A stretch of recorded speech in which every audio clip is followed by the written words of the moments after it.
সন্দেশখালী রাস্তা ফেরাতে তৎপর প্রশাসন। একদিকে পুলিশের ক্যাম্প, সেখানে প্রশাসনের ক্যাম্প, অভিযোগ শোনা হচ্ছে। অন্যদিকে সন্দেশখালীতে 61 জনকে জমি ফেরত। এই নিয়ে আরো বিস্তারিত জানাবে সোমরাজ রয়েছে আমার সঙ্গে। সোমরাজ,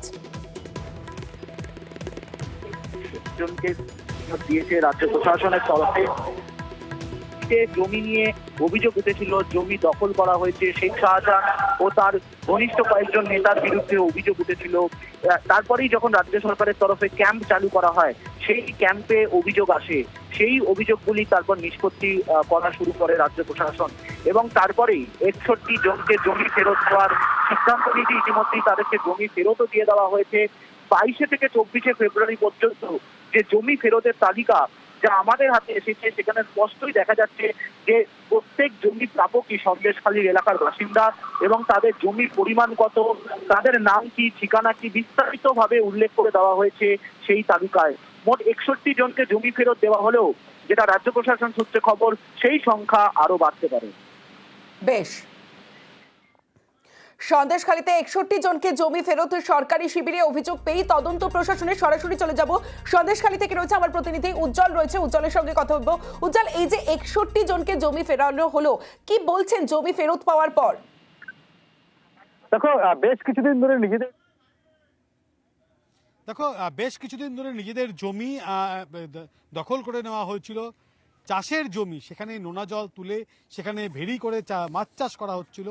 ফলত সেই জমি দীর্ঘদিন পর যখন তারা ফেরত পেয়েছেন, স্বাভাবিকভাবে তারা খুব খুশি, এবং তারা বলছেন যে একটু সমস্যা হবে, কারণ এই যে ভেড়ি রয়েছে সেই ভেড়িটাকে আবার চাষের জমির অবস্থায় ফিরিয়ে আনতে একটু সময় লাগবে।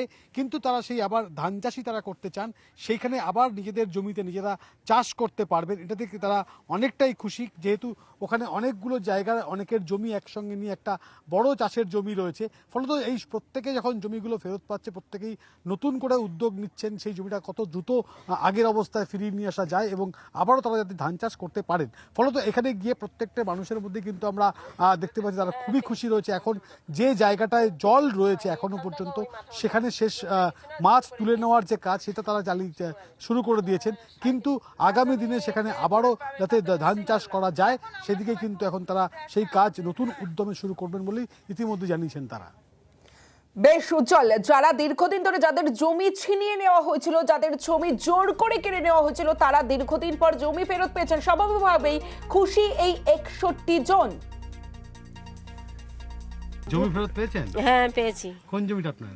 এই তো এখান থেকে ওই মাথা পর্যন্ত জমিটা কিছু না, জোর করে নিয়েছিল। কে? শিবু হাজরা। এটা 3.5 বিঘে। যার জমি যে ফেরত পাবে তার তো নিশ্চয়ই ভালো লাগবে। এখন আমরা সবাই খুব খুশিতে আছি, আনন্দেতে আছি। জল করার জন্য নিয়েছে শিবুদা। জল করেছে, করে তো একদম পুকুর টুকুর কাটিয়ে দিয়েছে। ও নিজেদের জমি নিজেদের কাছে এসে গেছে, ভালোই তো লাগবে। আমি বাড়ি ছিলাম না তো, পালিয়ে গেছিলাম বাপের বাড়ি। এই কয়েকদিন হচ্ছে, 3 দিন হচ্ছে এসছি, এসে দেখছি এইসব সব করেছে। এখন ভালো, এখন বাড়িতে থাকতাম, ভালো লাগে। এখন আগে ভালো লাগতো না, শুধু ভয় লাগতো। চাষের জমি, চাষের দিয়ে সব চাষের ছিল। হিসাব 6,000 টাকা বিঘা, তাই 15 কাঠায় 4,118 টাকা। তা 18 টাকা দেয়নি, 4,100 টাকা দিয়েছিল বছরে। 23 ফেব্রুয়ারি নিউজ 18 বাংলায় বেড মজুরের একটা খবর আপনাদের দেখেছিলাম। আপনাদের নিশ্চয়ই মনে থাকবে, বিডিও পরিদর্শনে যান এবং সেই সময় বিডিওর যাই সহকারী, তিনি এই যে কাঠের বেহাল ব্রিজ, এই বেহাল ব্রিজ থেকে নিচে পড়ে যান। এই খবর 23 ফেব্রুয়ারি আমরা দেখিয়েছিলাম। আর এরপরে আজ যে ছবি আমরা দেখলাম, বেড মজুরে অস্থায়ী সাঁকো তৈরি শুরু। কাঠের ব্রিজের পাশে অস্থায়ী সাঁকো, কাঠের ব্রিজ নিয়ে অভিযোগ স্থানীয়দের। কদিন আগেই 23 ফেব্রুয়ারি যেমনটা আপনাদের বলছিলাম, ভিডিওর সামনেই এই ব্রিজ ভেঙে যায়, তার সহকারী জলে পড়ে যান।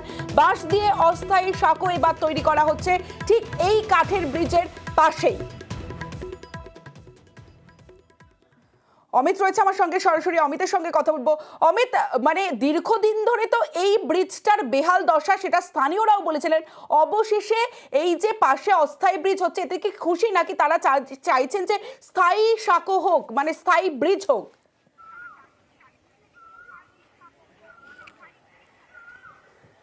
দেখো দীর্ঘদিন ধরে এই অমিত সঙ্গে থাকো, আমরা এই খবরের দিকে নজর